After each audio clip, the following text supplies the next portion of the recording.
ஹுபைப் ரலியல்லாஹு அன்ஹு அவர்கள் தன்னுடைய மரண நேரம் நெருங்க போகிறது. சகோதரர்களே, இந்த வரலாறை உங்களுடைய உள்ளத்தில் ஆழமாக பதித்துக் கொள்ளுங்கள். ஹுபைப் ரலியல்லாஹு அன்ஹு அவர்கள் மக்கத்து காபிர்களால் சிறை பிடிக்கப்படுகிறார்கள்.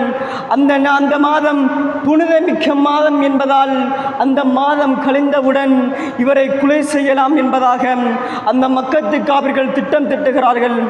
ஹுபைப் ரலியல்லாஹு அன்ஹு அவர்களுக்கு சொல்லப்படுகிறது, நாளைய தினம் நீங்கள் தூக்கிலிடப்பட போகிறீர்கள் என்பதாக ஹுபைப் ரலியல்லாஹு அன்ஹு அவர்களுக்கு சொல்லப்படுகிறது. இந்த சக்கராத்தை அல்லாஹ் ரப்புல் ஆலமீன் உண்மை என்று வைத்தானோ அந்த சக்கராத்துடைய வேதனையை, அந்த சக்கராத்தை அல்லாஹ் ரப்புல் ஆலமீன் கொஞ்சம் கொஞ்சமாக நெருக்க ஆரம்பிக்குகிறான். ஹுபைப் ரலியல்லாஹு அன்ஹு அவர்கள் தூக்கு கயிறுக்கு முன்னால் நிற்குகிறார்கள். அந்த நேரத்திலே அந்த மக்கத்து காபிரிடத்திலே கேட்குகிறார்கள், எனக்கு 2 ரக்காத் தொழுவதற்கு நீங்கள் அனுமதி தருவீர்களா என்று அந்த மக்கத்து காபிரிடத்திலே அனுமதி கேட்குகிறார்கள். சகோதரர்களே, ஹுபைப் ரலியல்லாஹு அன்ஹு அவர்கள் வேகமாக தொழுது முடிக்குகிறார்கள்.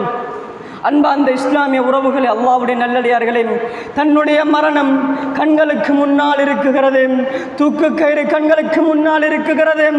அல்லாஹ்வுடைய தூதருடைய சுன்னாவை இந்த உலகத்திலே ஹயாத்தாக்க வேண்டும் என்பதற்காக எதையுமே பொருட்படுத்தாமல் அல்லாஹ்வுக்காக 2 ரக்காத் தொழுகிறார்கள்.